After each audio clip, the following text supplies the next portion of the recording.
कहानी San Francisco में शुरू होती है, जहां एक महत्वाकांक्षी पत्रकार एडी ब्रॉक अपने साहसी और सत्य खोजी पत्रकारिता के लिए जाना जाता है। कहानी उस समय मोड़ लेती है जब एडी को लाइफ फाउंडेशन नामक कंपनी के बारे में जानकारी मिलती है। यह कंपनी कार्लटन ड्रेक द्वारा चलाई जाती है, जो एक विज्ञान का दीवाना और कुछ हद तक एक खतरनाक व्यक्ति है।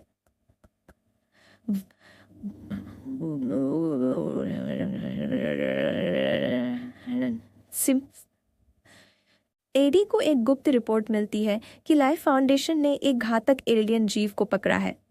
यह एलियन सिम्बायोट्स में से एक है, जो अन्य जीवों के साथ जुड़ने में सक्षम होता है और उन्हें अतिरिक्त शक्तियां प्रदान करता है। एडी को यह रिपोर्ट एक शोधकर्ता द्वारा मिलती है, जो कार्लटन के प्रयोगों से चिंतित है और समझता है कि यह तकनीक मानवता के लिए खतरा बन सकती है। एडी को पता चलता है कि लाइफ फाउंडेशन के मानव प्रयोग बेहद खतरनाक होते हैं और वह इस जानकारी को जनता तक पहुंचाने का प्रयास करता है। इसके कारण उसकी प्रेमिका एनी भी उससे नाराज हो जाती है, क्योंकि एडी ने इन चीज़ों में उसके कानूनी कार्यालय का भी दुरुपयोग किया था। इसके परिणाम स्वरूप इस बीच एक प्रयोग के दौरान एक एलियन सिम्बायोट एडी के शरीर के साथ जुड़ जाता है। यह सिम्बायोट खुद को वेनम कहता है और एक रहस्यमय तरीके से एडी को कई विशेष शक्तियां प्रदान करता है।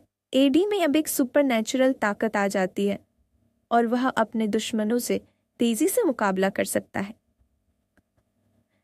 वेनम और एडी के बीच धीरे धीरे एक दिलचस्प रिश्ता बनता है। हालांकि एडी को शुरुआत में यह सिम्बायोट असहज और घातक लगता है, परंतु वह जल्द ही यह समझता है। कार्लटन ड्रेक के पास भी एक सिम्बायोट होता है जिसका नाम रायट है।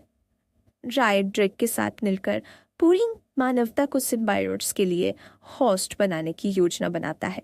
इसका उद्देश्य होता है पृथ्वी को इन एलियंस का नया घर बनाना और मनुष्यों को उन पर निर्भर बनाना। एडी और वेनम को अंततः पता चलता है कि वे इस योजना को रोक सकते हैं, लेकिन इसका मतलब होगा कि उन्हें अपनी जान को जोखिम में डालना पड़ेगा। एक तरफ वेनम एडी को रायट के साथ लड़ने के लिए प्रेरित करता है, तो दूसरी ओर एडी को यह चिंता होती है कि वेनम का प्रकोप उसे नष्ट कर सकता है। क्लाइमैक्स और आखिरी लड़ाई एडी और वेनम, रायट और कार्लटन ड्रेक के साथ एक भयंकर लड़ाई में उलझ जाते हैं। ये लड़ाई बेहद जोरदार और तीव्र होती है। वेनम और रायट की लड़ाई की वजह से शहर में अफरा तफरी मच जाती है। रायट, जो कि बहुत ही शक्तिशाली सिम्बायोट है, वेनम को फिर भी एडी और वेनम मिलकर रायट और ड्रेक को हराने का एक अंतिम प्रयास करते हैं। वेनम खुद को रायट के ऊपर बलिदान करता है ताकि वह और एडी कार्लटन की योजना को विफल कर सकें। अंत में एडी और वेनम को एक नई दिशा मिलती है। वेनम एडी के अंदर रहते हुए दुनिया को समझने का प्रयास करता है और एडी एक नए साथी के रूप में वेनम को अपनाता है। इस तरह दोनों एक अजीब परंतु अनोखी साझेदारी के साथ नए दुश्मनों का सामना करने के लिए तैयार होते हैं।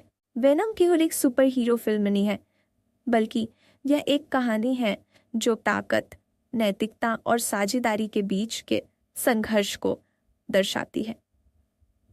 एडी और वेनम का रिश्ता इस बात का प्रतीक है कि कभी कभी हम अपने सबसे बड़े डर या कमजोरियों के साथ भी तालमेल बिठाकर आगे बढ़ सकते हैं। अगर आपको वीडियो अच्छा लगे तो चैनल को लाइक और सब्सक्राइब करना मत भूलिएगा। आज यहीं तक, फिर अगले वीडियो में मिलते हैं।